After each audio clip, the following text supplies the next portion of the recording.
This is Tommy's Outdoors 51. You know, as the podcast expands its reach and becomes more popular, I'm getting more and more suggestions for topics and guests. And today's episode is one of those that I didn't really plan on doing because I knew very little about people, and certainly I didn't know anything about the story we're about to present. You'll hear more about it in the podcast itself, but I would like to take this opportunity and say big thank you for all of you listeners who sending me messages and chats and emails suggesting topics, guests, what you would like to hear about in the podcast. And so thank you for that. And rest assured that I will do my best to talk about stuff that you like to hear about and invite people you would like to hear from on the podcast.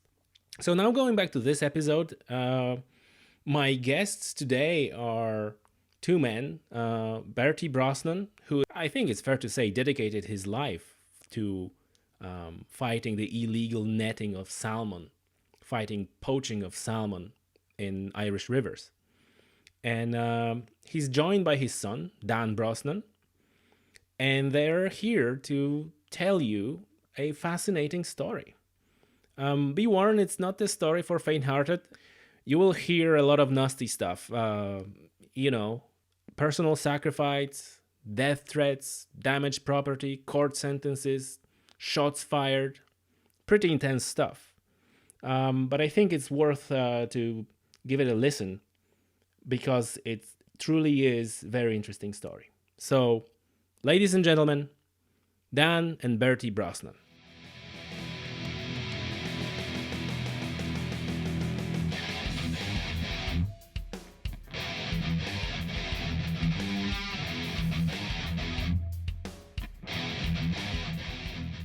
With me today, father and son, Bertie Brosnan. As far as I can tell, you're a Southwest legend of anti-poaching operations. And his son, Dan Brosnan, who actually contacted me, and we are here thanks to you. That was really your idea, which I'm really grateful because it's going to be a very interesting episode. Gentlemen, welcome to the show. Thank you. Thanks, Tommy. Okay, so we're briefly had a chat and through Instagram and through Twitter, and Bertie, you've been involved for many years in fisheries and fighting poaching, and obviously poaching is something, and the protection of the environment, protection of the rivers is something that is very close to my heart and to all the listeners of the podcast. We spoke on many occasions with various people about that.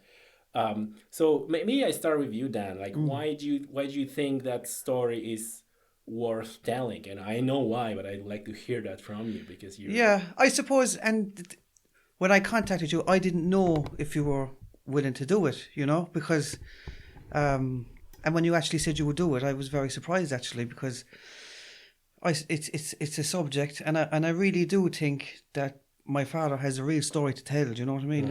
And that's why I made those videos on YouTube when I was very young, and I posted them, and a lot they've got a lot of interest and things like that. Can you tell us what are the videos? How people can find them out? Yeah, well, they're on it's very easy. Poaching in Kerry, put it into YouTube and it'll come up. My YouTube page is Daniel Brosnan, but and you can see rare footage of him doing his job. Do you know what I mean? And I have my own page, Dingle Fishing and things like that, and I get even to this day, I have a huge interest in salmon and sea trout and angling, and I got a lot of it from my father, but I did witness some of the stuff that went on. I was there, and I believe, and it's not just because he's my dad, but I believe it's a fantastic story to tell. And I wanted, and I think at least if we do this podcast, it'll be there. And it won't go anywhere else, I'm not. Them videos are only made up on iMovie. All the basically are is newspaper clippings put together. Only maybe 10, and I mean there is literally hundreds of newspaper clippings there of various incidents and stuff that went on. And and that is the reason why I contacted you. I didn't know you wanted to do it, and when you said you would do it, we jumped at it.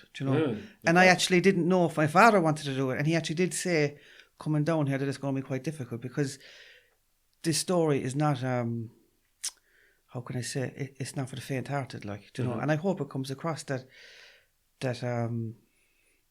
my father's genuine. You know what I mean? He really did care. Do you know? I know that. Yeah. Do you know what I mean? Yeah. That's oh, what I can see you genuine here, and you're looking genuine. Bertie, so tell us, like, how it all started. I will. We're here in Tralee, and the Irish name is Tralee, the Strand on the Lee. I grew up here, and one of the first places that I used to visit when I could walk with my father is the river. Before it was dredged. Yes. It was the old river, and when I was growing up, I used to watch the older men. When I was a kid, I used to catch quichons. We used to call them quichons with onion bags, and we used to put them in jars. They used to die, but we were only kids. That's what we used to do. But I watched the older men fishing, angling with fly rods. Yeah. And worms. I used to use fly rods and worms. There was very little spinning that time. And that put that little river there that everybody walks past every day and very few actually see it or look at it. It was actually a magnet to me. I used to go up there, and then I made up a fishing rod when I was... What year was it? Well, I'm 65 now, going on 66, so we'll say 50 years ago. Right. Maybe even a few years more. Yeah. But I had it was a bamboo rod, no fancy rods, with an ordinary tin, a little tin reel, you know, that you spin in. Yeah. And I used to go with a guy called Sullivan. His name was Christy Sullivan. He was a neighbour, but he was a great angler and a great drinker. That's what his two things in life was fishing and drinking. He done nothing else. He done a little bit of work, all right, but not a lot.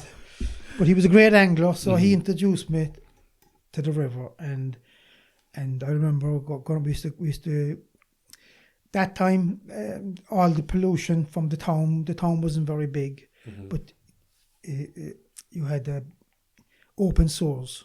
Yes. And we had to be careful where we fished. So he showed me all the best places. And sometimes, you know, when I used to go there on my own a few years after I learned how to fish, I used to go there on my own. And my biggest fear was the rats.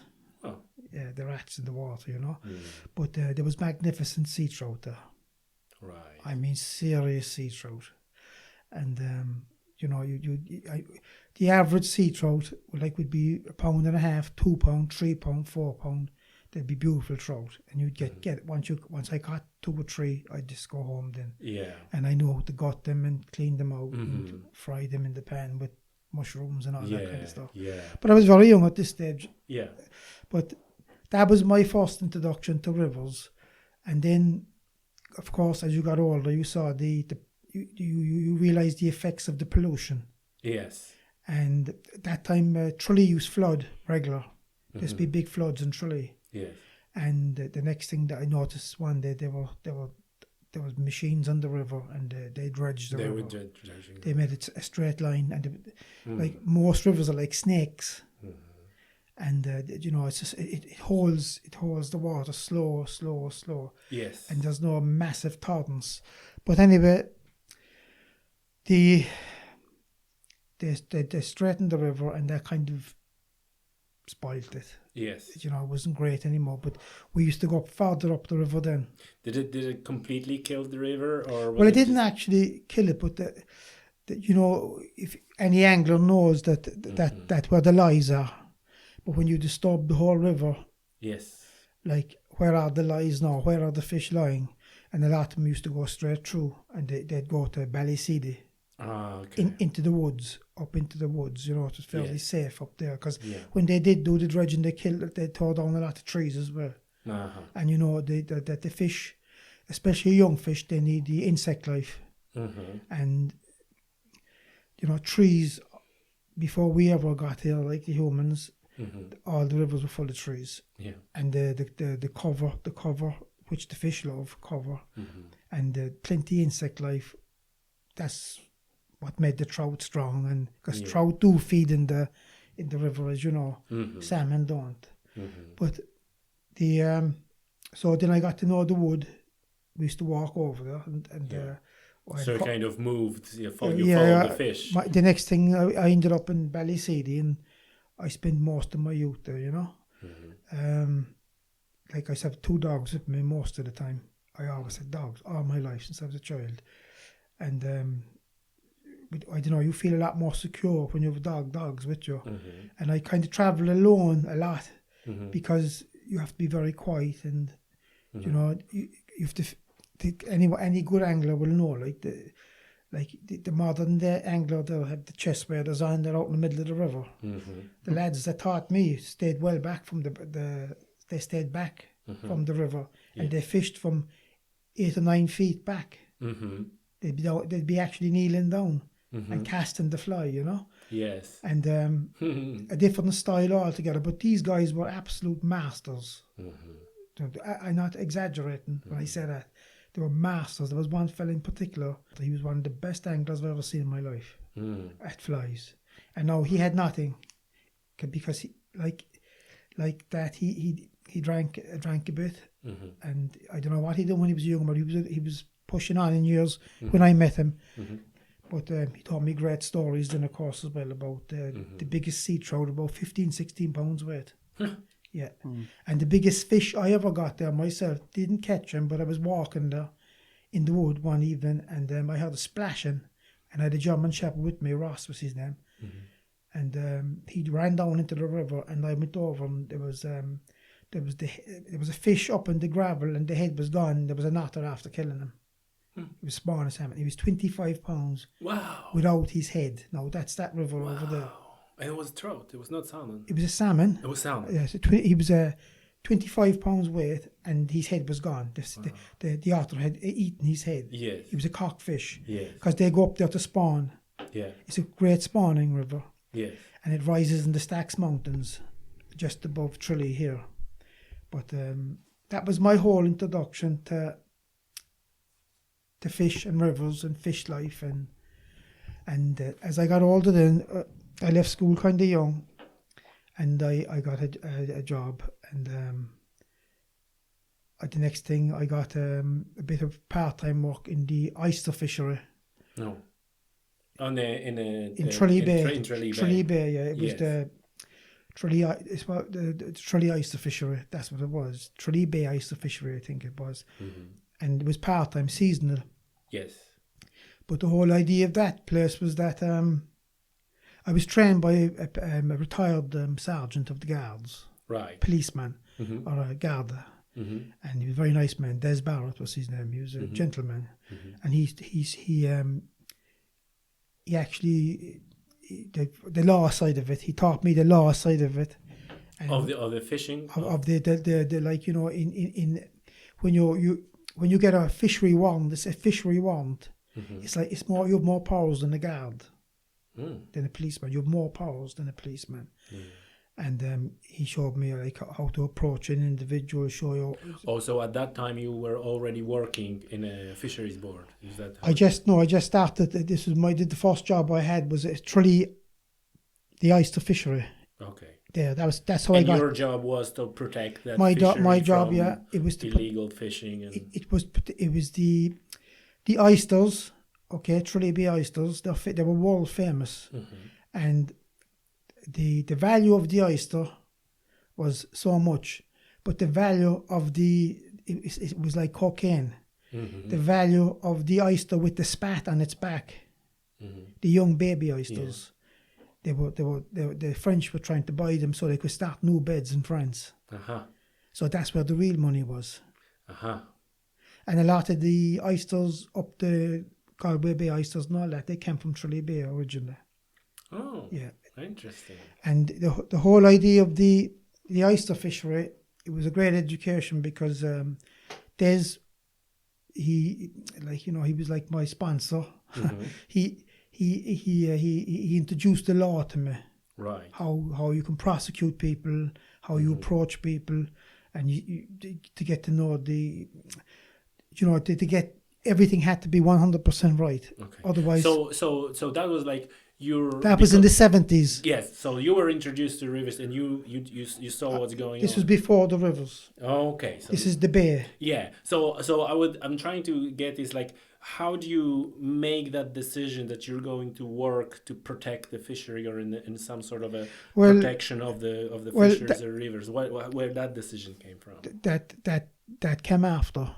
But the first decision was a friend of mine said there was a job in the Tralee Bay oysters. Okay. And he knew I was interested in conservation, and he said, he said you should apply for it. He said, I reckon you'd get it, but I reckon that he had my name given to these people. Sure, I don't know. Sure. So they knew that you were an angler. They knew that you're passionate about this, and they said like, well, this is the guy who's gonna do the good job on. Yeah, but this particular Tralee Bay, it was infamous for trouble. Yes. Because a lot of people would go fishing. They dredge the oysters. I don't know if you're familiar with it, but even for the benefit of our listeners, you can explain. They dredge the oysters. They go out in the boats in the winter time and they dredge, and they have a dredge and it pulls all the. It's very hard work. They pull all the oysters on board, and then they're supposed to clean the oysters, put the spat back. Put the oysters. They had a special ring. I think it was 3 inches in circumference, I think. And I should have brought one down. I have an old one somewhere. And if the oyster fell through ring, it was too small. It was a baby. You put it back, and all the babies, the spat we call them, were to be cleaned off the oyster and put back for next year. Yes. So that's how they achieve the sustainable fishing. Yes, but it didn't work that way. In reality, they wanted to kill everything.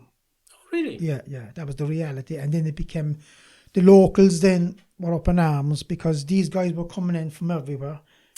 Okay, so they were not locals. Okay, so that's important. They just came in, they were guards and doctors and everything, just to make fast money. Right. And then it became known as the Oyster Wars. And there was big trouble ahead, and there was boats, big 30-foot boats sank. There was war. It was a war. Like the locals wanted to protect their oysters. I was on their side. No, not all of them were good, but there was a good majority that were the older guys that wanted to save the oyster fishery, and there was desperate trouble there. Yeah, I mean there was. I can imagine everywhere where you can make money. Yeah, it was. And especially when that money can be made of. It was natural. It was big. It was big money. I mean, it was serious money, and it became. I was interviewed on Today Tonight. You didn't know that it was the news program after the news in RTE. Yes, but I was interviewed on that program about what was happening there. But to make a long story short, I was there every season for a few years, and I prosecuted a lot of people, and then there was a job came up then in the Southwestern Regional Fisheries Board, right? And I went for that, and that was seasonal as well, and I got it. Right. They knew you, obviously. I don't know. I don't know if they knew me or not, but I had a reputation at that stage of getting the job done, and so I started on the rivers. Right. So that was you've been introduced as a kid to the rivers. That sparked your love for fishing and conservation, and then the job came up in Tralee Bay, and that's where you got your first. That was your foot in the door, and you figure out how it all works. And then you transition with that experience into the fishery boards, and you kind of been back to the river. Was that something that you wanted to do? Did you want to come back to the rivers, or? Well, I suppose it's like everything in life. You know, a lot of people go to school, they spend a lot of time in school and go to university and go do all this thing, and then when they get the job, the doctor or the lawyer or the judge or whatever, then they after maybe a year or two, they feel this is not really for me, and then they go, you know. But I always knew my gut. I'm like an Indian. My gut feeling always was I always wanted to be outdoors, you know, always, because when I left school, I worked in a factory, and I was in a little office, and there was a window, and I used to see all the wild geese going down the bay, and the ducks, and I do a bit of shooting as well. Yes. So I always wanted to be out. My spirit was always outside, and I went on the rivers, and the same story. Then you had to learn the new books, the new law. Okay, because there was different law. Different laws, and you had the warrant, and you could search cars, and you could do almost anything. You could with a fishery officer's warrant, you could do almost anything. You could stop the cars, you can search them. A guard can't do that. It's like a guard can't go into a house on a boat. They must get a search warrant. But the fishery officer had desperate powers. And is it still the case today? It is, but the problem then and now is the same problem. A lot of these people just go into these jobs, and that's all it is. It's a job. Right. And they that's don't have it. a passion. They don't want to save the forest. They don't want to save the seas. They don't want to save the river. They want a paycheck at the end of the month. And if they can talk. And then, that's the bottom line. But the thing is, with me, something drove me. The spirit always drove me, I see an angler, on occasions, I'd see an angler down through the years. I saw one angler one evening on the river Feel, and he had 11 fish up in the bank dead. Now, he was a master angler. And I said, geez, you have a good day? And he said, nah, it isn't great. And that really pissed me off. He had all these fish killed, and it was terrible. To me, he was a commercial angler. Right. He was like the guy down the river with the net across the river. Yes. There was no difference. He was killing the fish, selling them. Right. And a lot of anglers done that in those days. They sent their children to school.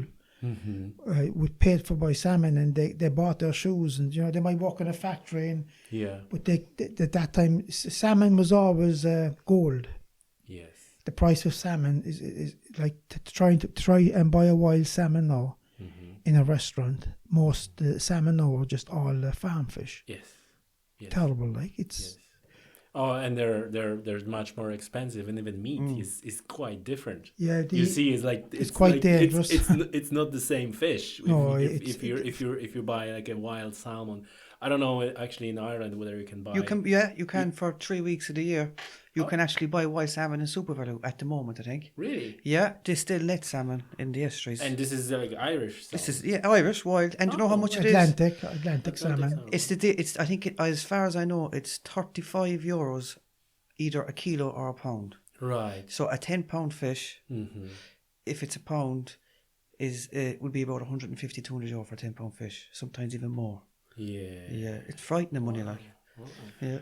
Yes, but you see, the problem is, as everybody knows, that with anybody that's involved in fishing anyway or angling, like the salmon were once very plentiful in Ireland, because you had the old farmers of years ago. The manure was put out by hand off the back of the horse and car or the tractor.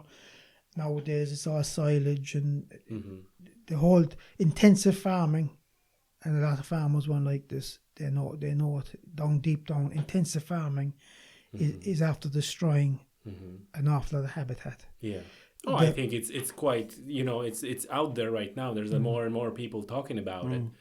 And like you said, like not exactly all farmers like that, but the fact is that the intensive farming, the use of insecticides, the use of herbicides, the use of artificial, how do you call it, stuff that you put into fertilizers, pesticides and all that. Then at the end of the day, all that gets washed into the river, and it all gets into the habitat, and then you have algae or whatever. The river's like kind of like the veins of the country. That's the way I like to describe it. And like any the runoff from the land, it goes into a stream, a dike, a river.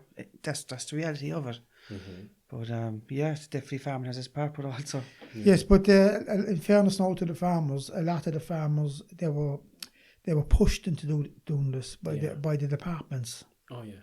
Oh, I mean, like this, absolutely. It's like right now as well, you have farmers who really care about the environment, and those who, in air quotes, don't care. It's not like they don't care; they want to make a living. That's correct. And they're looking like, okay, how can I make money? Yeah. I had on the podcast one of the forestry officer, and we were talking about native woodlands and like so stuff, and it's the same story. Oh, there is a program for farmers to plant woodlands, and they're planting woodlands, and the 10-year passed, and the program is scrapped. Yeah. Guess what they're gonna do? They're gonna cut that wood because they need to make money off the land, and because that's what they have. Well, they're commercial. Yeah. They're commercial woods. Yeah. But now there's a system, I think, indigenous trees have to be planted now as well. Yeah.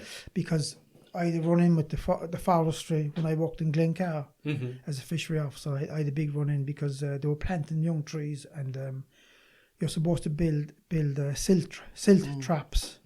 You're supposed to make silt traps because they sick the trees that they set here. The needles are poison. They're acidic. They're pH is acidic. Yeah. They're poison, and once they get into the small streams, what I call the feeder streams, that's where the young salmon are. And when the babies are in there, they're there for 2 years.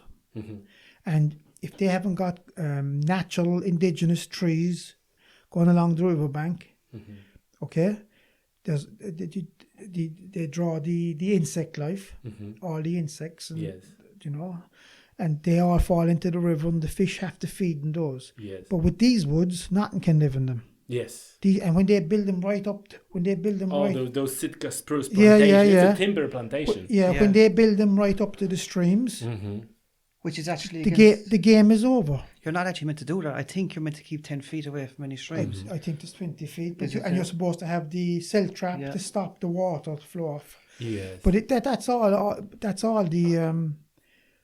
the modern way of thinking, like, and a lot of these things, it's as you said, the bottom line is money. Yeah.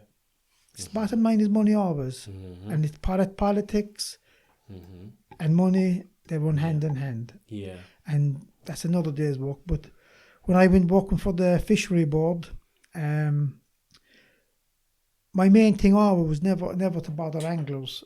I used to talk to the anglers and I used to give them my telephone number if they ever see anything. You know. I built up a network over the anglers are the boots on the ground. Yeah, and they see the stuff happening, and that's they're correct, there. Yeah. I built up a network, and what happened? So at the time you were like a full-time fisheries officer. I was at that when I started off first. It was part-time. It was just they were just trying me out. It's the summer months, maybe, was it? It was in the summer months, yeah. Yeah. And the thing was, I built up a network straight away. That was my first plan. Always. Did you know that you need to do that from your previous work in Tralee Bay? Yeah. Oh, okay. You had to have people you could trust, and nothing would be ever said after and things like that. But the genuine guys, just people who cared about 20 years down the road, just didn't want to kill. Yes. But anyway, I built up a network and I started getting calls, and then I used to go out, and then you'd come across nets across the river, and this was the funny part, really. You'd see nets tied across the river. What they do is when the tide is coming, they know they've been doing it for generations, a lot of them.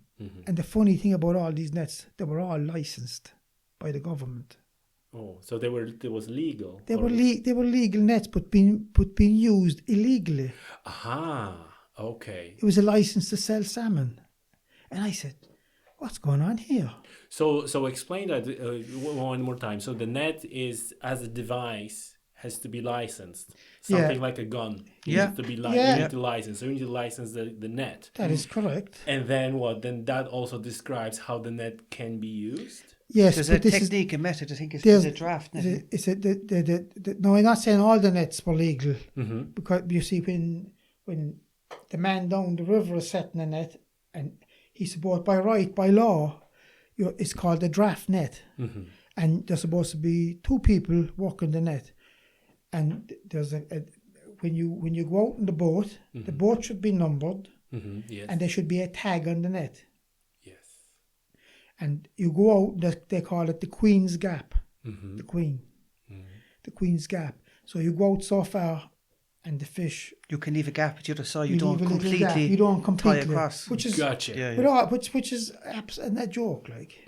That's grand in big rivers. But all they were doing was going down, tide was coming in, tie the net, go home, come back in the morning, pull out their fish.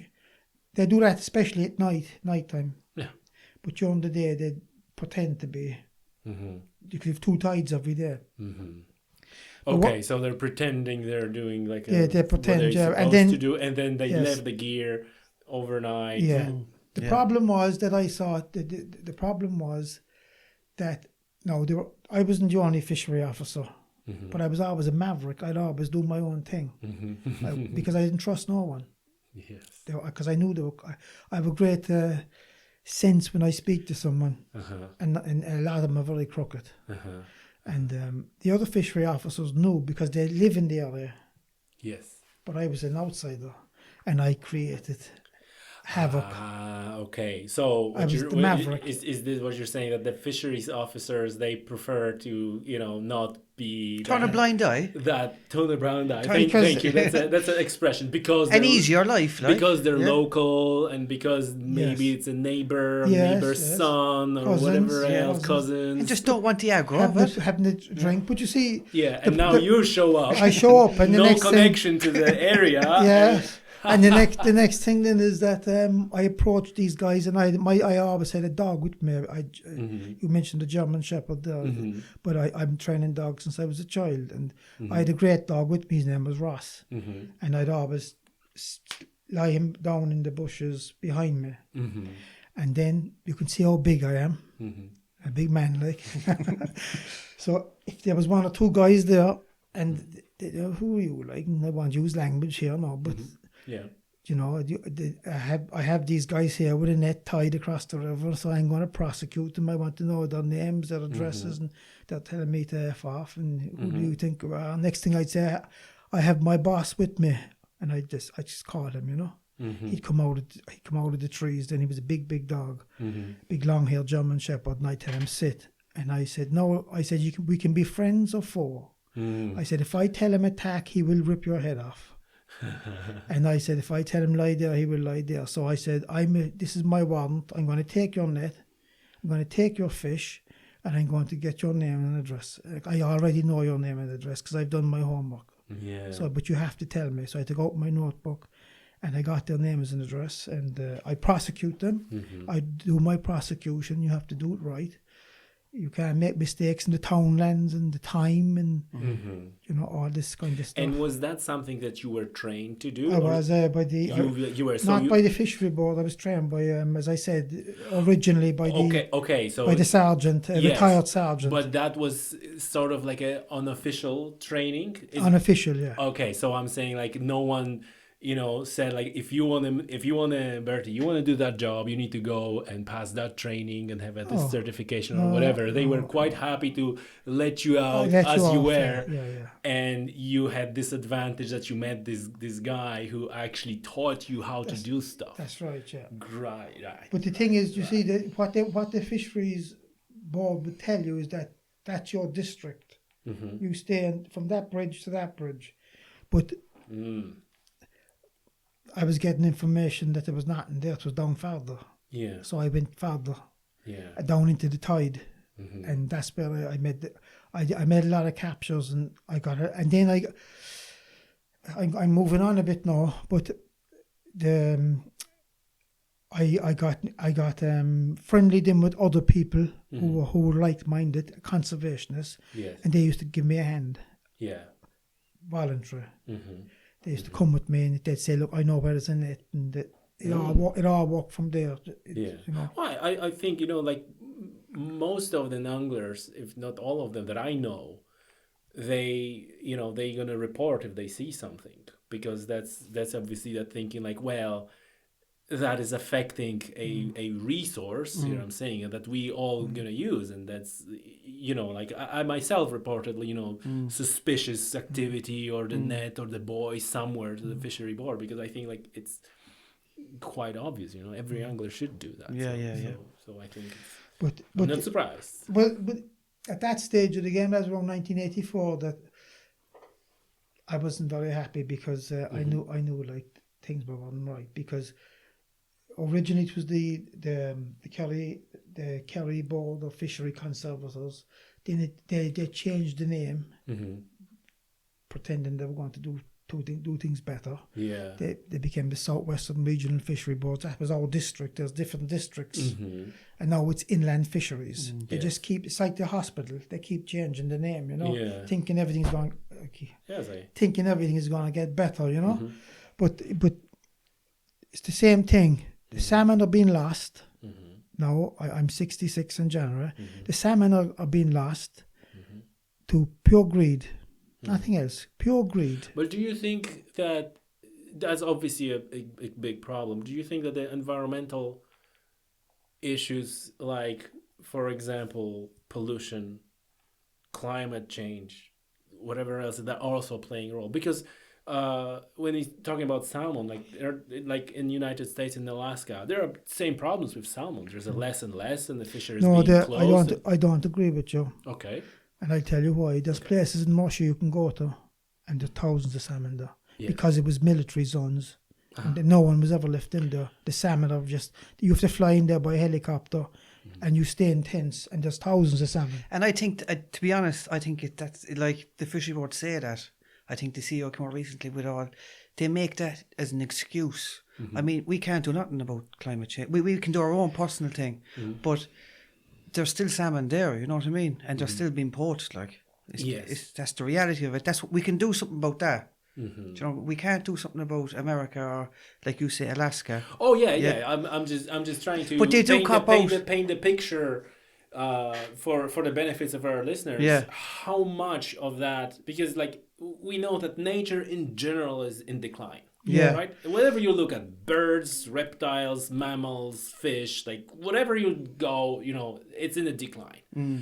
And so what I'm trying to understand, or maybe paint the picture, like what percentage of that loss of the salmons and trout and the fishery is due to, let's say, general decline of everything, and which part and how much is the particular problem with poaching and the poaching and mankind through greed.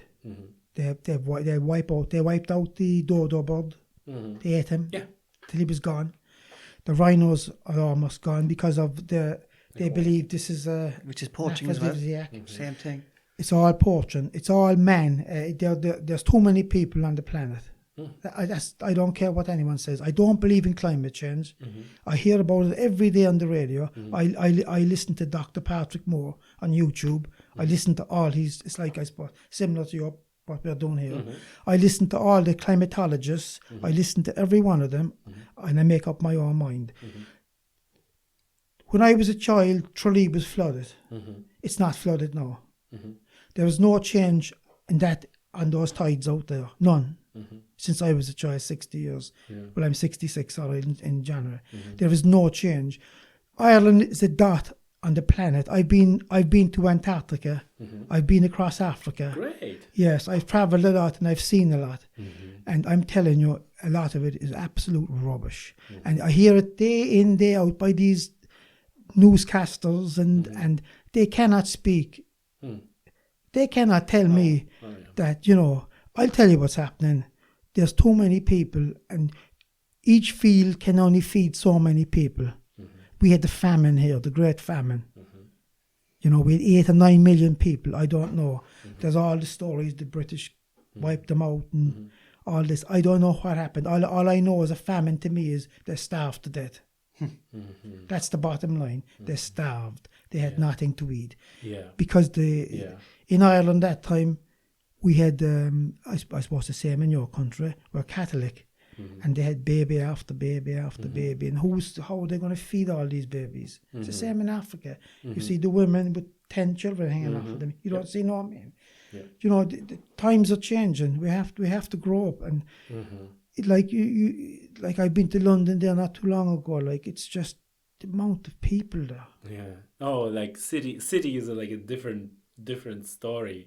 You know, I probably said it on this podcast many times. You know, I come from city. I was born in the city, raised in the city, worked in the city, and then when 10 years ago I moved to Ireland, to kind of like a countryside, and now when I go to the city, I realize, I see how damaging for human psyche is living in such a place. Terrible place. It's like you know, like, wow, how do you not seen that before? You know. Yes, and like as I said, they live in a bubble. And the thing is, and it happened there recently in England. I just said, imagine if the lights went out in London for a month. How it happened. And it happened there a few weeks ago. The electricity went. Some part, I don't know, I forget now where it was, but they had to get out of the trains and walk home. You know? But it's like everything. As Daniel said there, the water are the veins of the earth. Yes. And you know, I don't know if you've ever been to Egypt, these places, and look at the I went down the Nile, and like when you're around Cairo, like the dirt and filth of the rivers is absolutely, and millions of people, and you think that you won't clean it up or do something, like absolutely everything is just dumped in there, like, and the Irish are just as bad. Like, I can tell you stories about fellas fishing under a bridge and get a belt of a calf at 3 o'clock in the morning. A calf could be dumped in over the bridge, or a couple of cats inside in a bag. I've heard all those stories. I've heard them all. And pups and bags of rubbish, and just thrown in over the fellas fly fishing. And the next thing, a belt of a dead calf down. He was nearly killed inside in the river. Another guy, there was cats thrown in a bag, and they fell on the eye. They fell on they didn't fall into the river. They fell on the stonework. Yeah. Where there was a kind of a piece sticking out. Yeah. And he brought them home. And pups as well thrown in, and they chased them, got the bag out. This is 3 o'clock in the morning, like when fellas are fly fishing. Yeah. Do you know? That's another thing, that anglers, hunters, they tend to see these things because they're at the time where like guys like these, they think, oh, no one will be there, no one will see that. Like, who's gonna be at 3 a.m. in the morning, right? And well, there you go. There is a guy with a fly fishing rod or something. Yes, and I've had a man that told me that he was fly fishing one night, and he hooked a fine sea trout, and the next thing, it's dark, like there might be a small bit of a moon or something, but it's almost pitch dark, and he's fighting there for it, and the next thing, zzz, the line takes off down the river, and I was after catching the sea trout. I took off down the river, took every bit of line he had gone. Oh, God. But they're the artists, and the artists have their story too, like they tell. Yeah. But you go, like, it's very easy to say climate change. That all sounds wonderful, but Ireland is a dot. We're a tiny little dot. The planet is a big place. There's, I think, between China and India, there might be, I don't know, there's a 4 billion, I don't know. Yes. But like, that's the real problem, Yeah. We can't solve the problem here. Yeah. Or what we can solve here is our own problems. Clean up your own stuff. Clean up our own back garden. That's what I was saying. Like, we can do that, but I think that the people use this as a cop out. Like, it's all wrecked anyway. Yes. And what's the point? That's an excellent point. It's the same. It's the same with the fishermen. The draft net. The angler blames the net in the river. The fella in the river blames the fella with the drift net. The drift net fella blames the Spaniards. They're all blaming one another. Yeah. But at the end of the day, all fishing should be stopped when it comes to salmon. The salmon now are in a terrible state, especially the what I'd call the spring salmon. Yes. Or what? Yeah, spring. The spring salmon, they're all in serious decline, and it's because the nature. The natural feeder streams are being polluted by all the different, like, for instance, those cicada trees, the spruce trees. they've done terrible damage to. Our grouse are almost gone all over them. Yes. The hares are in trouble all over them. Yes. And you can go on and on, like, but it's we're doing it. We're the culprits. Yeah. Every one of us. It's still going on. Like, only recently, a fella sent me in a picture. This will tell you, if we can go back to the poaching as well. But he sent me in a picture last week of between 20 and 30 salmon inside in a restaurant being gutted. Wild salmon, the biggest one was about 16, 17 pound in a restaurant. Right. Now, the same fella doesn't want to make it public. He's afraid. And I'm trying to turn. And if you go back on my page, you will see it. I've got pictures of people netting in the middle of the day. Sent in by tourists. I found nets myself. I've reported them. What's your page? Can you tell us? That Dingle Peninsula Fishing. It's on Facebook. It's got a very good following. Lots of people follow it, and even the fishery board follow it. But I remember one day in particular, we were fishing for bass and for a mile. Yes. And this is the truth. Now, in the middle of the day, with a friend of mine, he's a Frenchman, a fella came down and said 2 nets at each side of us. There was 4 of us surf casting. And like, I've seen nets everywhere. I've reported a lot of them. Do you know what I mean? I mean, it's still like, they will make you believe that it's not happening, but it is happening. Like, for an absolute fact, they're too valuable. Do you know? Yeah. And if people know, if the anglers know, but a lot of them are like that man sent in that picture. He begged me not to share it. Like, he was afraid. He was afraid, and the reason why he sent it in is because he's fishing the area. Yes. And he sees it himself, the decline especially over the last 5 years, because the price of wild salmon has gone through the roof. Yes. Okay. And he sees it, and he wants to do something about it, but he's afraid, like. And I was actually fishing in the same area, and a fishery board officer came down to me, a young fella from Cavan, who I know. He said, "Oh, there's nothing happening anymore." But I want, like my father said at the very start, he said he used to bother anglers, and I'm telling you, the fishery board are only interested in anglers now. They have no interest in nets. They're too afraid of insurance. They're too afraid of claims. Yeah, I've noticed for a fact they won't go down Ballyfinane, the main. They just don't go down to these places. They're not left. They're absolutely hounding anglers. People with the bass fishing now. If you're caught with a bass oversized, they take your gear and they fine you €180. And do you know what I mean? I think that's why we're here. We want to talk about that. And I think if my father goes into some of the stuff that he's been through, you know, with it. Yeah, but if you go back now to my days on the river, and all you have to do is look at the Kerry's Eye when I was on duty, and you'll see it, like, it's every week I'd have someone up in court, or like, we used to go out, we used to patrol the estuaries. Yeah. What we used to do, like, we would, like, I wasn't working with at that time when I was with the fishery board, the anglers then asked me to go to be a member of the board, because it's done by election. Yes. So I went for the 1989. I put my name forward to be to go on the board. Yes. And I was elected. I got the highest vote ever. Wow. But all the rest of them, the first thing when I went into the board meeting, the most of them were political nominees. Yeah. Because I was I represented the anglers. There was no political nominee, but all the rest of them were, and cowboy outfit. Yeah. They all knew each other, and they were all interested in draft nets for this fella and draft nets for that fella. As I'm saying to you, most of the nets that do the damage are legal.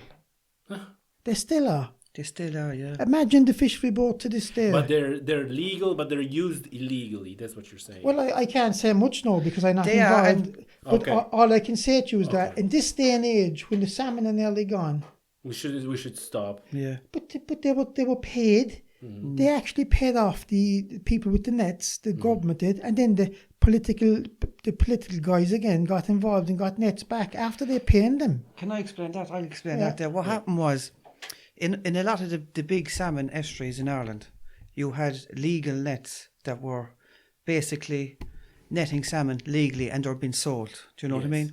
And what happened was there was the fishery board wanted to pay out money to buy the licenses. So they paid. There was a recent thing. It was actually on the page, but it was in the Kerry's Eye. There was a fella paid, I think it was 90 grand to give over his license. Oh. In 2007 or something like that, and he was caught, I think, 2 years ago, still netting off Brandon Point. But if you're a salmon angler, you must buy a license. It's €56 a year. Yeah. That's what you're paying. That license was brought in to pay the netsman to get rid of the nets. But what the fishery board then is... Oh, that's interesting. Yeah, what the fishery board then done is they handed back the licenses.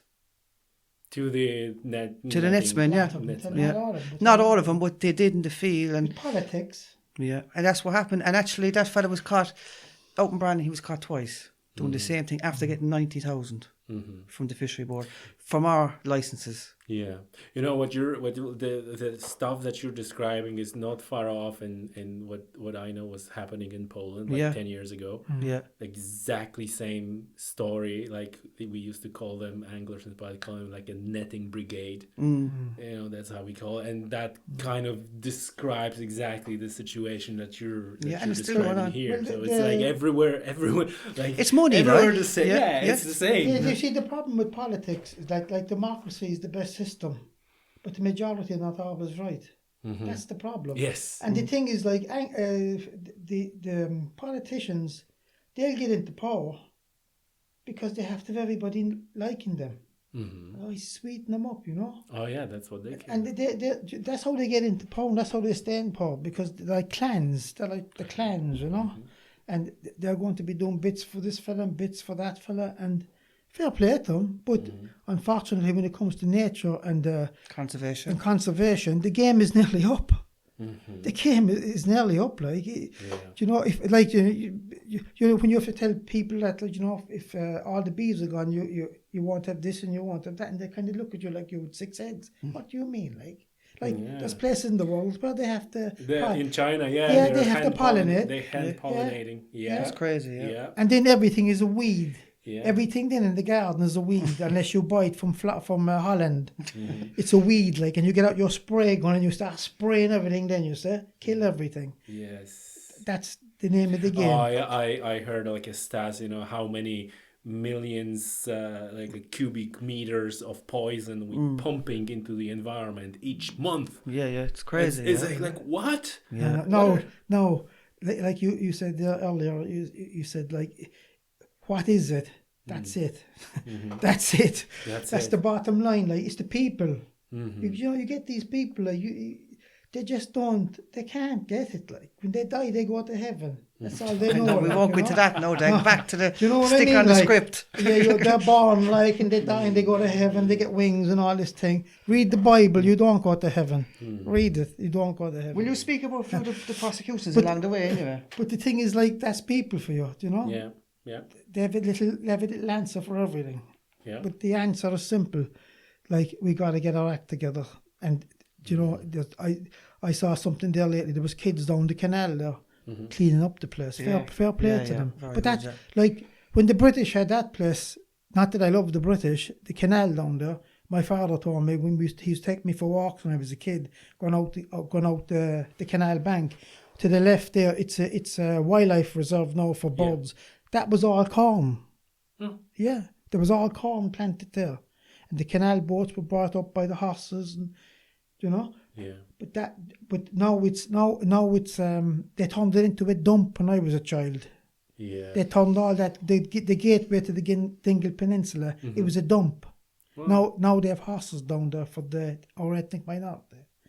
There's the place down there on the left hand side down there. It's a big high load of earth. Yeah. And there's gas building up there all the time. But you know, I'm losing track of myself. But I get mad because that's okay. You obviously you're passionate about that. Yeah, but the thing is, it can be very frustrating. But the thing is, when I was a child, I could understand all that. There was nobody out spraying. And now that I'm 66 in January, like, everybody's a conservationist and about the climate, and you know, I fought a battle for 20 years from 1977 to 1990 8 or 9. You know. Yes. They had to change the law to get rid of me. They had to change the law to get rid of me. I beat him in the High Court. Yeah. I beat him inside the High Court. I beat the Fishery Board in the High Court. And if I lost, I'd have lost everything. Because I had to pay for everything myself. But I beat him. But they changed the law to get rid of me. I had to go to politics of the day. because you clearly made a lot of enemies. Wow. well, but when you catch a policeman and prosecute him, then you're in trouble. Yeah. Because there's a special summons for a policeman or a guard that they call them in Ireland. Yeah. There's a special summons. Yeah. It's just not as simple as that. Mm-hmm. You're like Michael Collins signing your death warrant. Mm-hmm. You know who Michael Collins was? No. The liberator of Ireland. Oh, okay. He gave us our free state and all. Yeah. But the game was over. I knew the game was over once you prosecuted a member of the police force. He was netting like. I caught him with a net across the river. I caught him once and I gave him a break. I said, look, I know who you are. Go away. I caught him a week after again. He had 6 salmon inside in the net.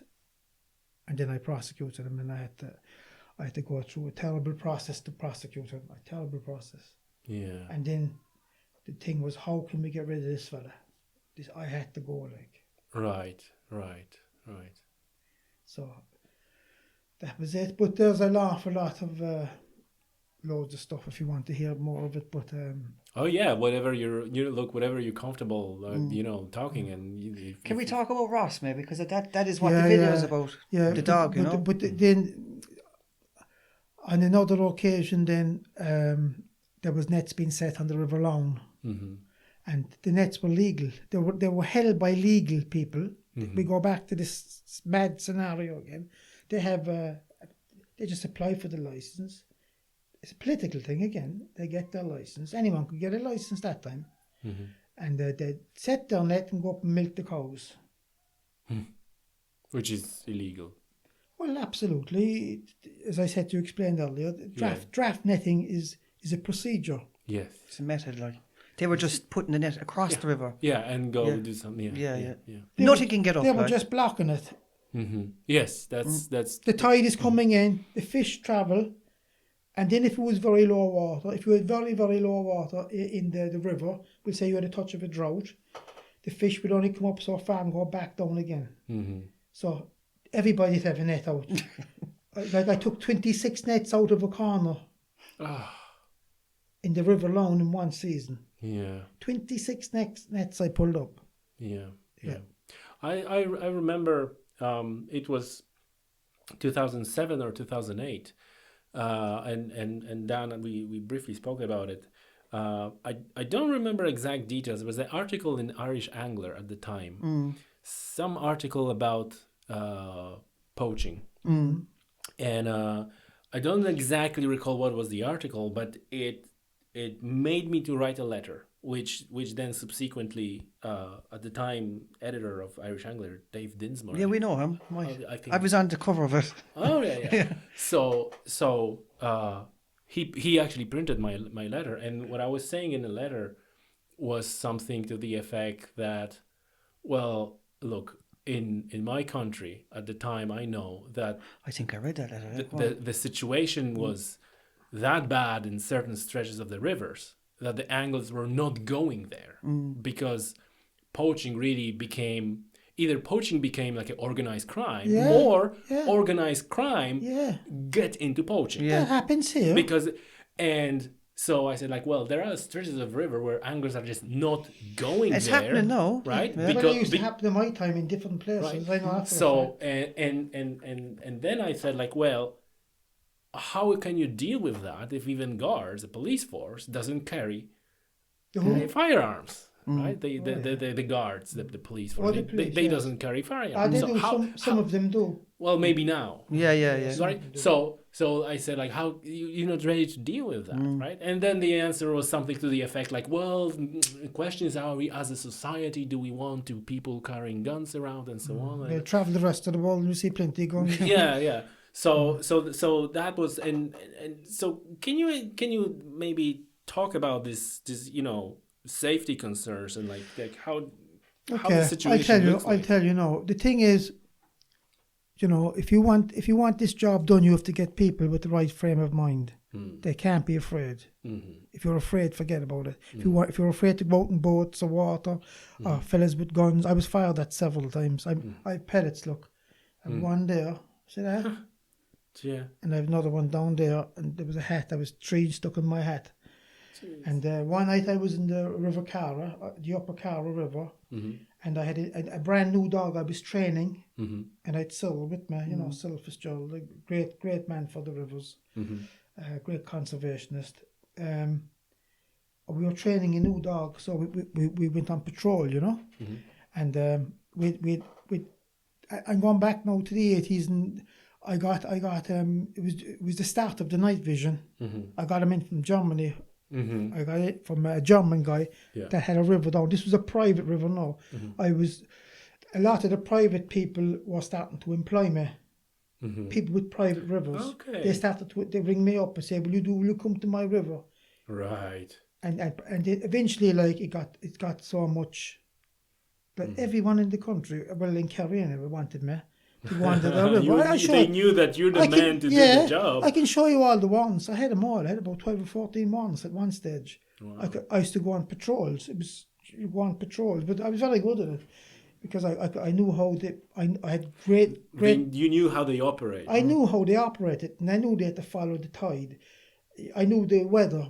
You know, you don't go down looking for nets when there's a gale force 10 wind and the rivers are in flood. You know, you don't. But this particular night, this is truth. I'll tell you all the truth. I won't tell you one lie. All truth, nothing but the truth. No matter what people say, this is it. This is the bottom line. I went down the river and I had still 200 yards behind me and had my radio here, and I was the front man. Yes. You know, and I looked and I saw one guy on one side of the river and I saw another guy on the other side, and I looked again and the guy on this side, he was after going into the river. So what they were doing was there was a big pool, a big salmon pool. Yeah. They had one net at the bottom, one net at the top. And the guy had all the wet gear on. Wetsuit with the flippers and everything. Yes. And you see what happens is when he goes in, the fish think he's a seal. Yeah. They think he's a seal. And then the fish That's the natural predator. The fish didn't go into the nets. But I looked and I knelt down, okay? I knelt down, I kneeled down, and I put the lamp, big spotlight like this, and I put it on, and big powerful light, and it hit one guy in this side of the river, and he was wearing a balaclava, and the next thing I see him turning, and he fired, and I'm good with guns myself, you know, but I'm shooting all my life, and the next thing I heard, green, going through the trees. I knew it was the real Mackay, because the bullet, it went through. I could hear it. Yeah, flying. Yeah, you hear the bang, like, but you could hear it was like a live shot. And I got on the radio, I said to Sil, leave the dog loose. The dog came down, and he was a new dog now, he was just been trained. He ran down the riverbank, and I said, get on, and he went straight down, and he failed to jump. He failed to, you know, you'll be on about health and safety. Yeah. This is what happens, like, this is the real stuff. Yeah. And the dog failed to jump. For some reason, he didn't do the business. Now, if I had Ross or Jack, my two best dogs, I had my man, you know. He was taking them down. But we got the net, we got the salmon, and we called, we went up to the hotel then, the owner, we got the net, and we showed the manager, and he called the police. And I said, why are you calling the police? What's done is done. I know who they were, but I can't prove it. They're wearing the hoods. Yeah. I knew who they were like. Yes. And so that's the biggest thing, that you, because you're in the area, you know that you have all your groundwork. Before you go anywhere, you must have your sums done. You're not just going walk into a place in the dark and not know what you're looking for. Oh, yeah. Like, you know, I knew I had a good idea they'd be there. Yeah. And the next thing is, the policeman came. He's dead now. And a nice man, but typical. I used to call him the chieftain. Yeah. Because he had a big guest house, and he had turf from the lads in the area. All the turf was cut for him. Yeah. And he had salmon from the lads in the area. He doesn't pay for anything. Like, he has a big guest house, and he has a big fire going. He has salmon up on the table. He's getting it all for nothing. And like, he's the man then. And do you know what he asked me? he didn't ask me about the gun. I was like, huh? He said, what was I doing with the salmon? Straight to the point. Straight to the point. Let's keep the irrelevant stuff. That is gospel truth. Man. But he had it in for me after that. He was getting very little salmon. He had it in for me after that. Yeah. Wow. Yeah. Wow. But no, he was a nice man, but he had his own. The chieftain, I used to call him. So tell me, what's I have actually, two questions. One is what can be done, but maybe before what can be done, what regular anglers, the folks, can do. Well, like if there's a lot of people who are listening to this now and they're saying like, damn, like I need to get my ass moved and like do something about it. Is there anything they can get me back to train people? I train them how to do it. There'd be no health and safety, and you have to walk like soldiers. When you're out at 3 o'clock in the morning, you have to walk as a team, and you have to know what to do. And if it comes to take some fella down, you have to take him down. Because if he's going to come at you, you don't know if he's armed or not, but he's carrying a knife or whatever. Yeah. But you have to be in a position. I used to carry the dogs everywhere, and they were afraid of their life because they could not imagine a dog coming at you at 3 o'clock in the morning. Like, and you. Oh yeah. They used to always. Very few of them stood their ground with me. They always ran. They always ran into. There was a situation happened in Kinmare one night. We were walking for the Sheen Falls. We were looking the Sheen River. We were looking after that place as well. I had a team of fellas staying in the woods down there. They were in. We had a small little caravan in the woods with camouflage over it, and we had 2 or 3 dogs around it. So if anybody came to attack them, this is real. Like this is not Mickey Mouse stuff. Yeah. If any gang came to attack them, the dogs would take them down. They were great dogs. I know I'm very well trained.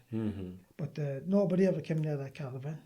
Yeah. But this night we were in the trees. There was 3 of us. We were in the trees with the hoods on us, and the hoods would be midget nets. Yes. Got over the midgets, Yeah.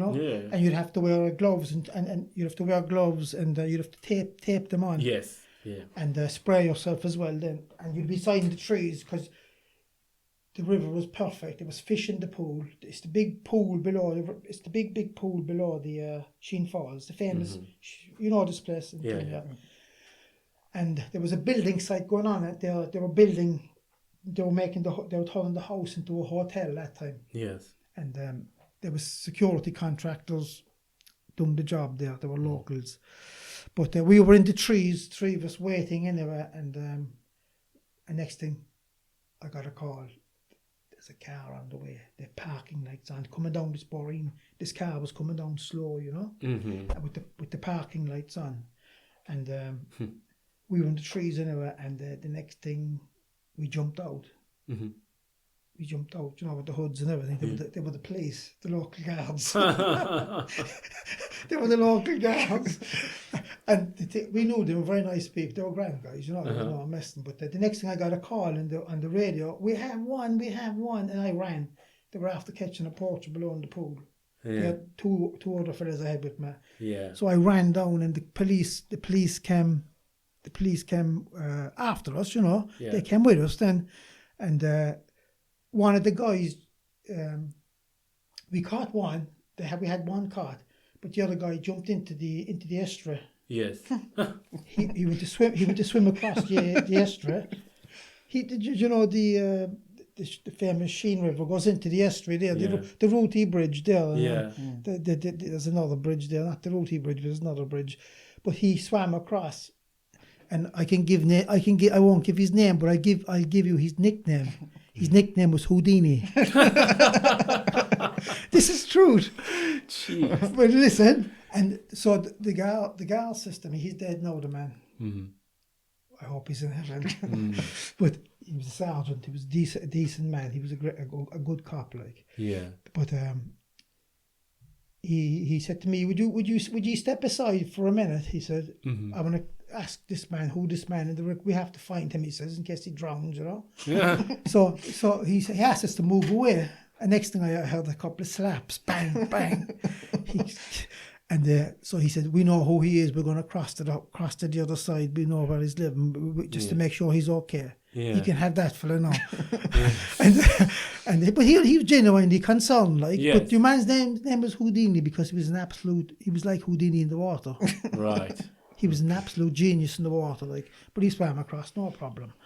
But the cops caught him on the other side. Okay. But And what can be done? Like his question, what do you think can be done? not a lot. You have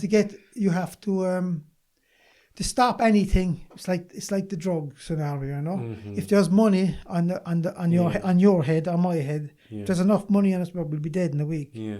It's as simple as that. Yeah. Same with the fish. If they're worth, as Daniel said, 15 euros a fish, half the country's going to be out trying to kill them. Yeah. Yeah.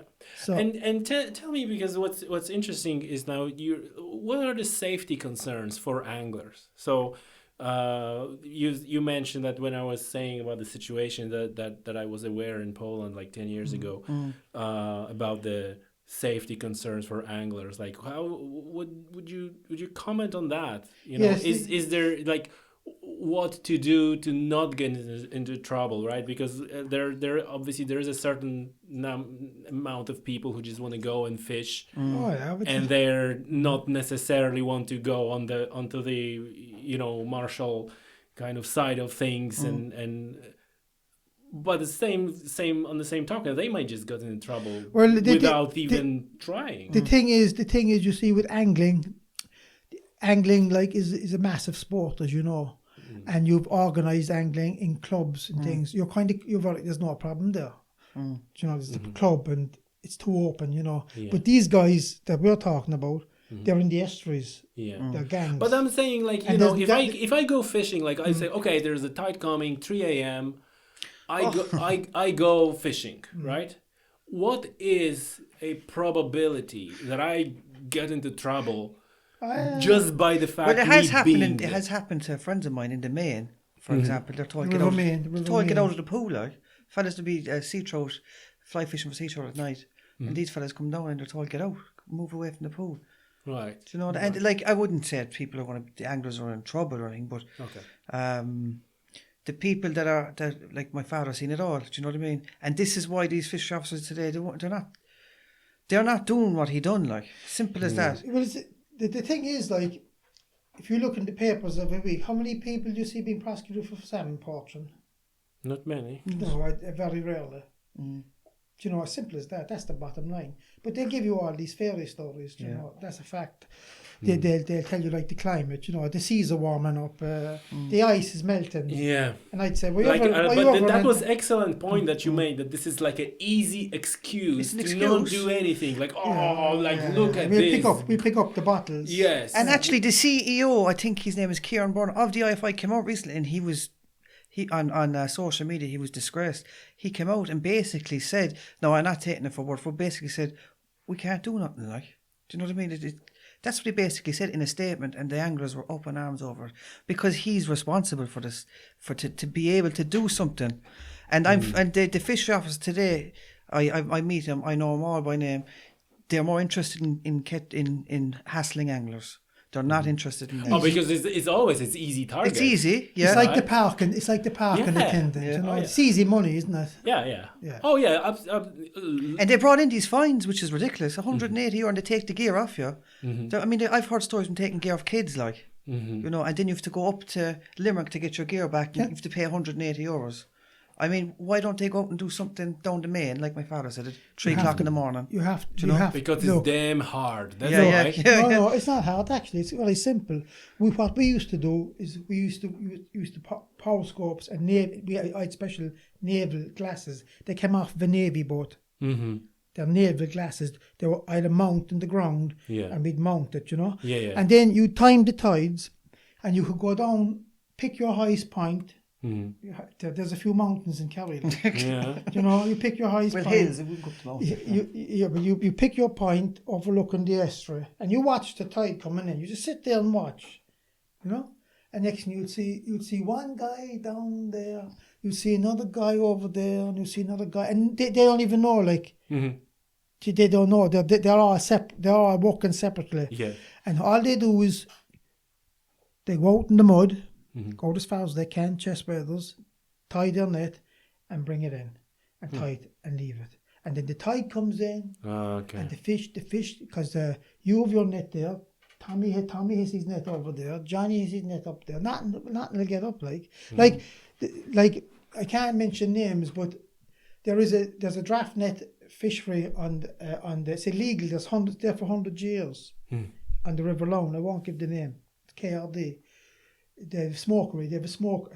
It's a legitimate business, 100% legitimate. And he's an easy target for a lot of people to condemn the net and all that. But he's the only one that does it right. But he's doing it right. But he actually owns the fishery. It isn't the government net. He owns the fishery. Right. So they could never get rid of him. They can. Well, it's not a question. They could buy him out. They bought him out there for a few years. But he employed me to get rid of the fellas below him. He employed me to get rid of the guys, the poachers below, with licenses from the government.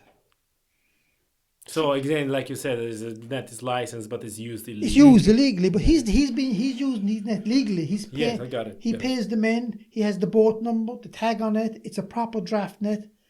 Everything is legal.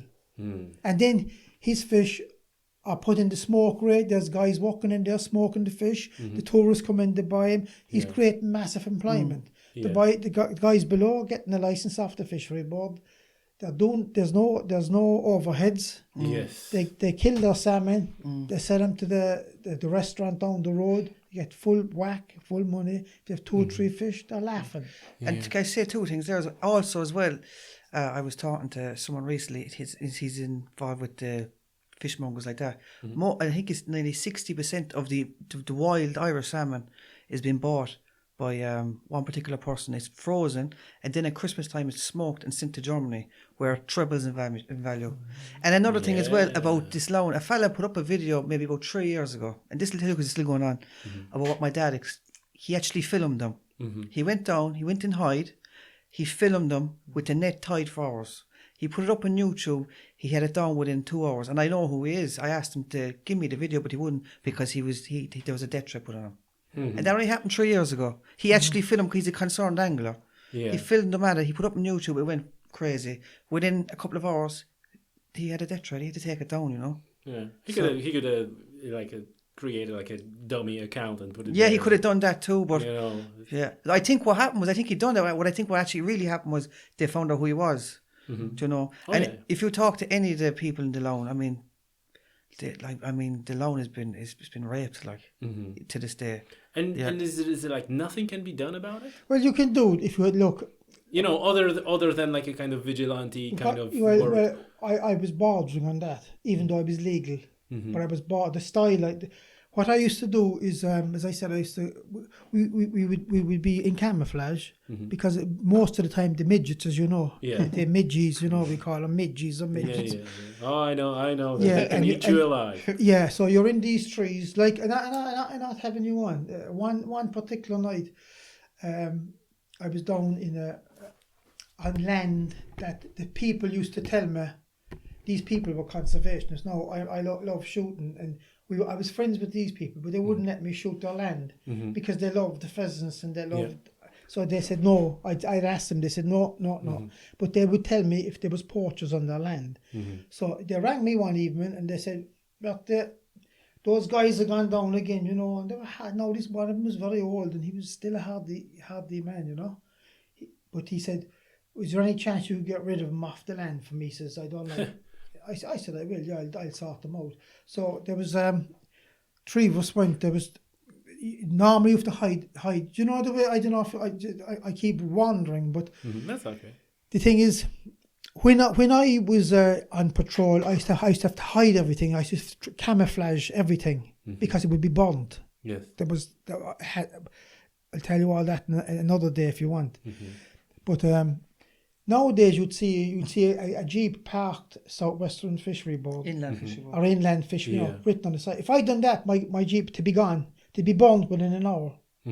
Because I was hot to them so much, I was really, and I as I said, I'd be up on the side of the hill watching, and this particular night anyway, I went down to the lawn again, and one of them knows he's a portrait. He was a big man. I mean, he was a big, strong man like this fella. And he's dead now. He died young, actually. He got a heart attack. But I went down, I watched the tide, okay? This is exactly what I done. Watched the tide, looked with the glasses. I had their names, I knew who they were, okay? You must have all your sums done, because at 3 o'clock in the morning, you can't be, please give me your name and address and a notebook, and the piss and rain down on top of you. It's the clouds, like, you know, rain. But anyway, I knew who this guy was, and I knew who the other guy was, and they met up in the field, you know, and they went down, they set the net. So what you do then, you come back an hour before them. Because they'd come back in the morning, you know. Yes. They set the net for the coming tide, then they have to be back. Yeah. They pull the net and take the fish. Yeah. They hide the net in the bushes and do the same thing the next day. Yeah. But I was lying in the bushes, and my 2 people that were with me, they weren't fishery officers, they were just conservationists. One was my brother Bertie Brosnan, and another guy, Cyril, I think it was Cyril. And the van had to be hidden because I told you to be burned.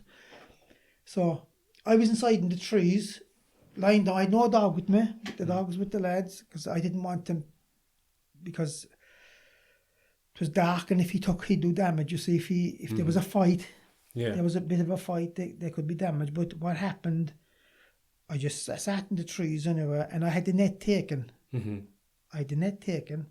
I had that in a bag. I had 2 or 3 fish. One of the lads came down and took all that. That was the evidence. Yes.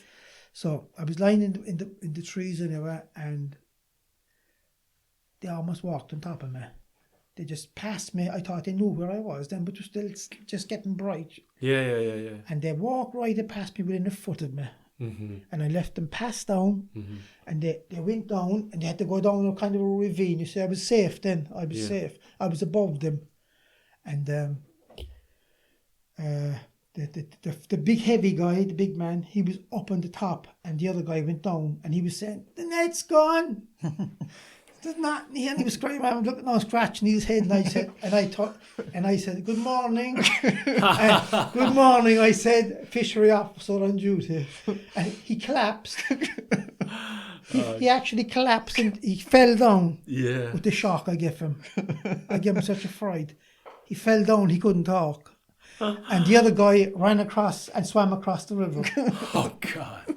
But I prosecuted them. Yeah. And they pleaded guilty, and they paid fines. But the funny thing about it is that when they're brought into the court,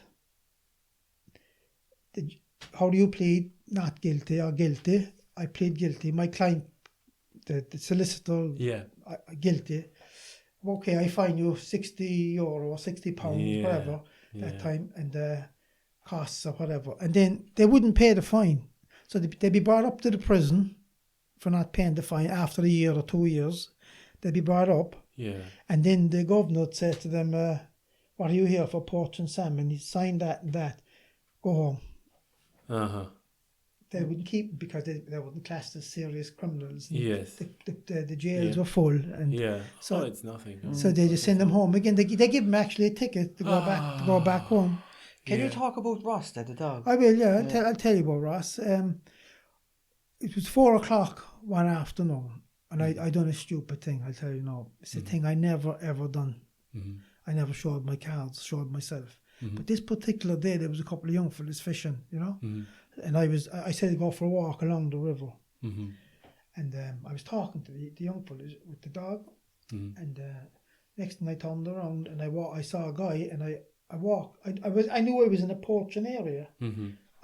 Legal poaching with legal net, but illegally caught salmon. Yeah. And there was a big cliff and on the river long, and I walked over, and I got on the radio to Donald, my brother, and they said, "I'll be up there in about 10 minutes. I'm going to go around the other way." And the next thing, 2 shots. Wow. Shot the dog stone dead. Out just above the ravine above me. Shot him stone dead. And the fellow with balaclava, look, I knew who he was. Because he was a big man as well. He was another, but I knew exactly who he was. but I didn't know whether he pulled the trigger. Yeah. There was 3 of them there. Yeah. But anyway, I was fairly pissed off, to be honest. Wow. He was like my brother, like, and I never got his body or nothing, like. But the thing is, the kids were terrified. Oh yeah. The 2 young fellas, like, were in bits, and I got on to Donald. He was above with the fishery man. I won't give you his name. I don't bring him in Cloglan, and they heard the shots over the radio because I was talking. They heard the shots, and Donald says, "Are you all right? Can you speak?" I said, "I came there for shooting at Ross."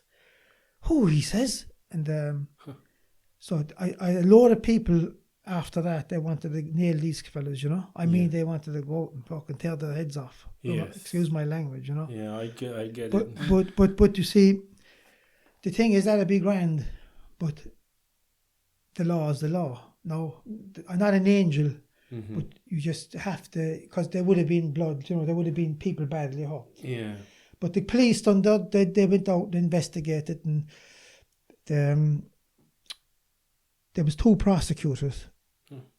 There was two kind of, there wasn't, I can't remember now exactly, but there was 2 ended up in court, and the real shooter was never, I found out 2 years after who he was, you know. But they were brought into court, and he said they were chasing his sheep. There's no sheep there, like, downside.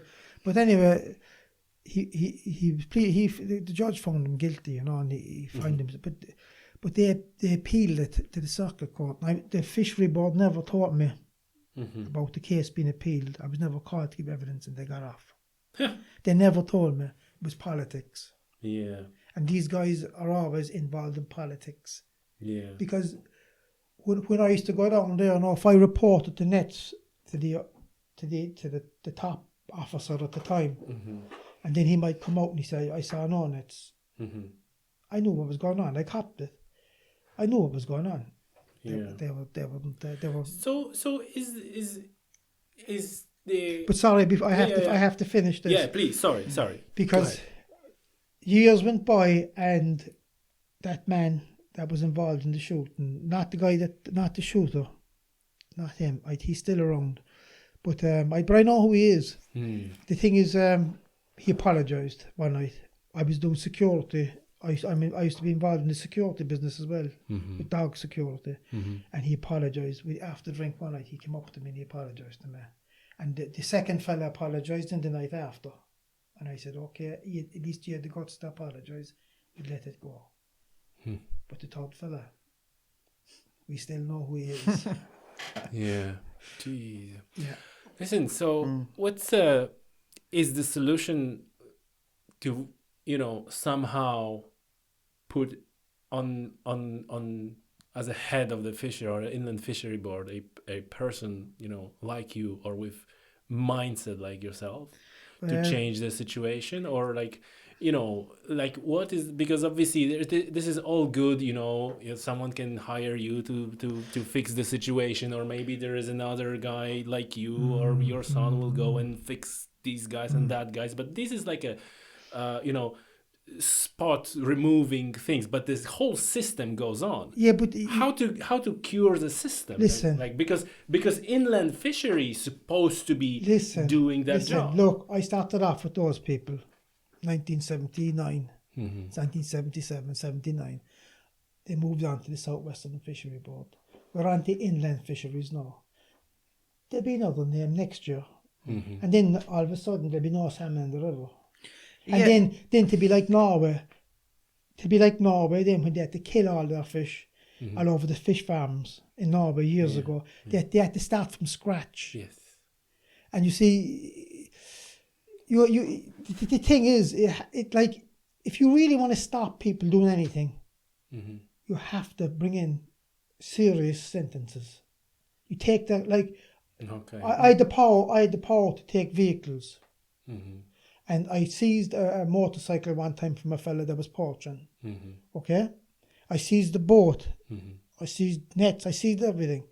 And within 2-3 days, everything was given back. Yeah. I think Daniel taught you this. in your thing that I read in the thing. When we seized the nets, you know, I can show you documentation. They'd come down, they'd collect the nets. The nets would be back out there again. Yeah.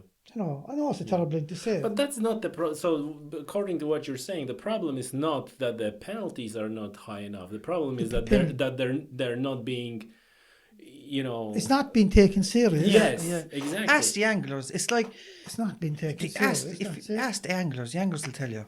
The anglers in the field will tell you. The field is actually catch and release. First time ever. Probably one of the best see-through salmon rivers in the world at one time. It's closed. Yeah. They stop the netting in the estuary. But also netting goes on way up in the mountains. There's netting going on everywhere. Like my father said, it's not being taken serious. I got a phone call from a friend of mine. We were talking about something else. He rang me about dogs. Mm-hmm. He wanted to collect a pointer. Yeah. That was there, belonged to him. I was only... She was a bit under the weather, and he asked me to have a look at them. Mm-hmm. I've special diets for the dogs, you know. And I sorted out the dog from. But the thing is, he said to me, "There's plenty of salmon up here today." I said, "What do you mean?" He says, "Oh, I think, do you want any?" There's fellas selling salmon here today. He says, it's going on like that fella that sent in the salmon picture. and sea trout. Salmon and sea trout. It's like that fella that sent in the picture. Field. Do you know what I mean? That goes on. I remember when I was chefing in Ballybunion. I won't mention the restaurant. And every Saturday, fellows come in a Ford Fiesta to the back of the restaurant and give in 8 or 10 salmon. It's going on wholesale, whether you like to believe it or not. And I think the fishery board are against the anglers, if you ask me. Do you know what I mean? It's like I've often met them, like, and it's like they're against us, where they should be with us. Do you know what I mean? They'll tell the fishery board what's going on. Do you know? But like my father said, they're not taking it as serious as what it really is, you know. The thing is, do you ever watch the movies there, like in America, when there's murders, murder films, and what I think of like these cops, you know, they seem to be fully involved. If you ever watch a movie, you know, the American movies about the police and the way they operate, you know, they're trying to catch the serial killer, and they're all working day and night. Yeah. Like, I won't say nothing about the police here, but the fishery board, 9 to 5. And it's comes down to passion as well. They're not following the tides. Yeah. I'd be out at like cold, frosty nights. Yes. Cold, frosty nights. Exactly. So this is like you say, this is not the passion. This is the job. This is 9 to 5. I'm not gonna risk anything. I'm not gonna risk that somebody gonna, you know, scratch my car. Yeah, exactly. Yeah, but the thing is too, an awful lot of the work I done, and I done it deliberate. It was voluntary, and I had people with me. And the reason I done it, now I know I was getting paid by different fisheries, but I had it in such a way. The way I operate it was like, if you go on patrol for a couple of days, you could be gone for 3 or 4 days. Yeah, but your heart was in it. Yeah, my heart was in it. Your heart was in it. Yeah, I was hunting people. I enjoyed it because I'm always hunting. And I was hunting people. That's what I was doing. And I was hunting them good, and they knew it. And when I was around, you know, and they knew, if they knew I was around with the dogs, that was it. There was nobody on the river. Well, you know, I replaced Ross. I had a very difficult. Anyone that knows anything about hunting or security dogs or drug dogs, they will know and understand the difficulty it is to replace a super dog. He was one off, and I'm 66 now. I've never got a dog to replace him. No, I've had plenty of dogs, but never the same temperament. Yes. I'm trained to about 21 different commands, but he was an absolute super dog. And I had Jack after that. Jack was just a killer. Mad Jack, we had it. There was no more. Jack was just take you down, and that was it. No, we never had to do it. You know? We never had to do it. But look, it's like that film Serpico. Remember the famous cop in America? He had to go undercover to wipe out the corrupt police. It's the same in all. Like salmon like are like salmon and sea trout, like it's like money in the net. Yes. Oh yeah, that's a problem. That's big balls of money, like. And then when you have people buying it, and you see the unfortunate side of all this, they brought in the fish farming. Now it all started from my days on the river. When I started getting, I visited the Delphi fishery in Mayo. Yeah. I knew the owner knew me. Mm-hmm. He knew of me, and he gave me he introduced me to the different fishery officers down there, and he showed me the big, huge, massive holding tanks. They were actually they had their own hatchery, and the next thing was these fish farms appeared. Yeah. And then the sea lice appeared. Yes, of course. And then the disaster. And they're still doing it. Yeah.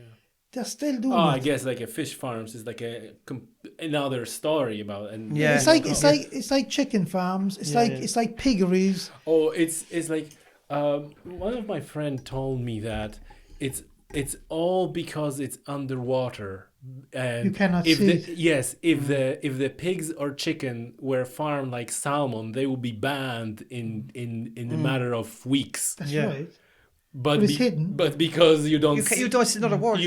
You don't see it. Yeah. That's you don't see all the pesticides. You don't see all the dyes. Oh, I have a friend who is ichthyologist, and he worked on salmon farms, and he doesn't eat salmon. Yeah. He just doesn't eat salmon, and we were out fishing on the boat at the sea. Yeah. And he says to the skipper like, no, I don't eat salmon, and he said like because you see all the shit that goes into that fish. I said yes. And like, and you know. He like pellets with the shovel. You see they throwing like this like oh my god. Yeah, but you see, look, it's like having the kennels. It's like having thousands of chickens together. It's like having thousands of animals or birds or whatever.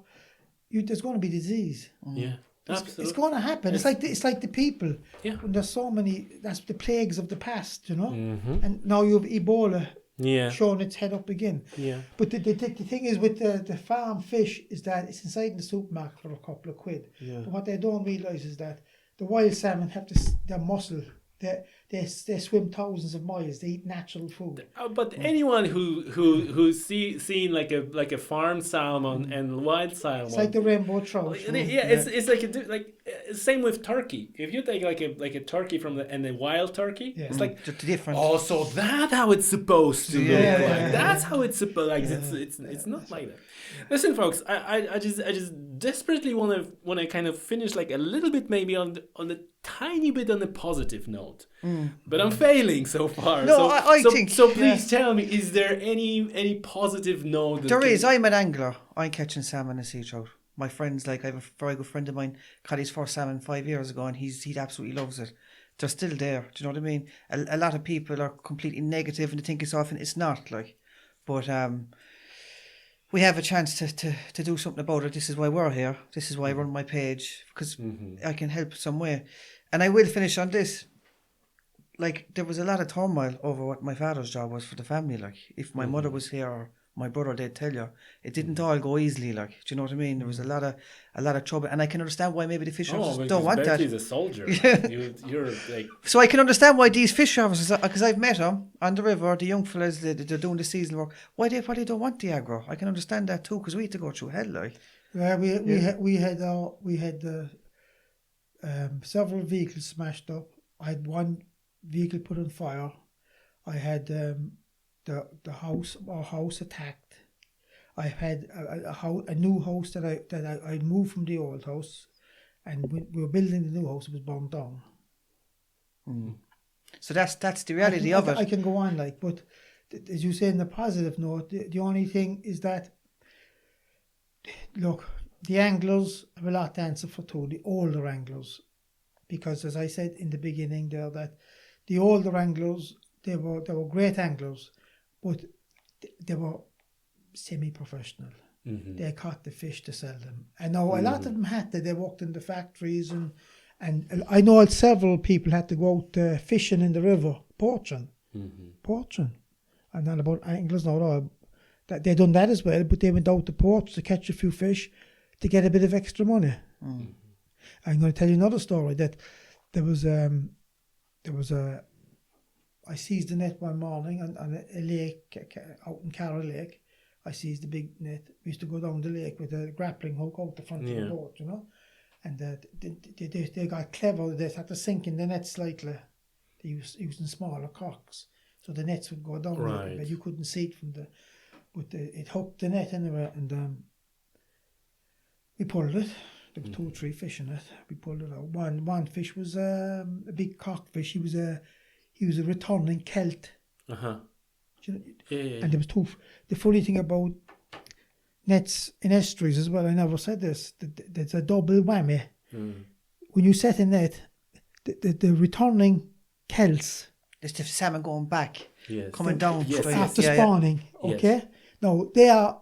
If they see our rivers are so short in Ireland, a lot of them actually make it back. But they were the big fish then, because they might go back at, like, the biggest I've seen dead on one of the carters is a spawning fish. The biggest spawning fish I've seen was 26 pounds. Whoa! And he was spent. Yeah. He was massive. He was killed by an angler. They thought it was a fresh fish. He was so big. But the same fish, I knew the fish because I saw him. And when I saw it in the paper and I was at the crying, he was only about 10 minutes from the sea. Right. And if he got back, it'd have been a bigger fish. Yeah. But the biggest problem with this fixed net, we call it the fixed net, is that and this is a big problem because, and the thing is, like, that's why the spring salmon are probably gone so low as well, because when they're returning, okay, they're caught, they're after escaping all the nets and everything going in. Coming out, they're getting caught. They're getting caught coming out, and there's fresh salmon getting caught coming in. Yeah. And like a lot of those fish that are just 10 yards from the sea, they're caught, and they would have been the big spring salmon for the following year, the following 2 years maybe, if they're at sea. They do it in cycles. Some fish, they all don't come back. Some fish mightn't come back for 2-3 cycles, you know. Yeah. But positively, like, we have to. The positive sign of things is that this is where we might differ. No, the positive. Okay, please you give me your respective views. There's only one way forward. It's my honest opinion. All fishing has to be stopped. Or catch and release. Which has been practiced a lot. And all the nets should be banned now. Every net. There should be no more netting. Netting should be a thing of the past. It should be gone forever. All right. That's very good, because that gives me something also to talk and kind of spread that message through the podcast. If I was you, I'd definitely get someone from the Law Anglers or something, they'll tell you the truth what's going on. And but on a positive note, we have some fantastic bass fishing. The bass numbers have increased. There was a Welsh angler arrived last week to the Dingle Peninsula. I was able to tell him where to go. He got sea trout, he got a salmon, he got his biggest bass last night in 4 Mile Beach. He was, I think, 9 pound weight. Wow. There's people catching fish all the time. Myself and my friend were fishing. We got, I think the last day there were 16 sea trout or something we caught, and we released most of them. We kept 2 each. Yeah. He got a 12 pound salmon last week in the Lough. Actually, I went fishing with him. He got 2 fish, I got none. Oh. And I was, so there, like, the thing about it is that we might differ. I see positives, you know what I mean? And I'm just trying to do my bit, you know? No, of course, but, you know, I'm just wondering, like, we said, like, that fundamentally the issue is political. Right? Oh, 100%, yeah. And can anything be done on a political level? No, you know, like are there any politicians that... It's like my father said, politics are about money. They're getting paid too much anyway, do you know what I mean? They're getting paid astronomical money, and they're well able to speak. But I think you guys agree that if we want to change something, that change has to be on a political level. We like, in, you know, so sometimes it's a matter of choosing you know, less evil, right? Like less worse option rather than, because I don't know. This is just my opinion. You know, I had an even podcast with you maybe you heard with a lady from Shark Trust. Yeah. And the reason why I'm a member of Shark Trust for over a decade, and I, because they're working on a political level. Yeah. They're you know, they've got pull, like they can do something. Yes, they so, and this is my view. Like, something has, we have to be able to do something politically. Yeah. Because otherwise, like you said, you know, 10 years and the salmon will be gone. It'll be gone. Thank you. And then. But the thing is, like as I said, I've seen a terrible destruction of our wildlife over because I've been out since I was a child. I think that all outdoors people seeing that. We see it all the time. All the time. Yeah. Like I'm lucky enough to have the cuckoo above. I have a cabin above in the mountains there, and the cuckoo comes every year. And I look at all what people call weeds. I leave all those thistles and things. I leave them there. You see the bees, and I'm like, no problem. Great place for beehives, actually. But the whole scenario is when somebody in power gets really worried. Yes. The tourists are not coming anymore. It's like... That's actually very good point. That's actually very good point. Like, why haven't we 1,000 anglers like we had? Like in actual fact, there was a great statement made by Mick Dwyer, the great footballer in Waterville. No, that's the home of fishing, shooting, and golf. That's the home. And he runs he had a bar and a small hotel down there. No, this man was a great footballer, very, very good. He's still alive, the man. He's a great man, like, in my eyes.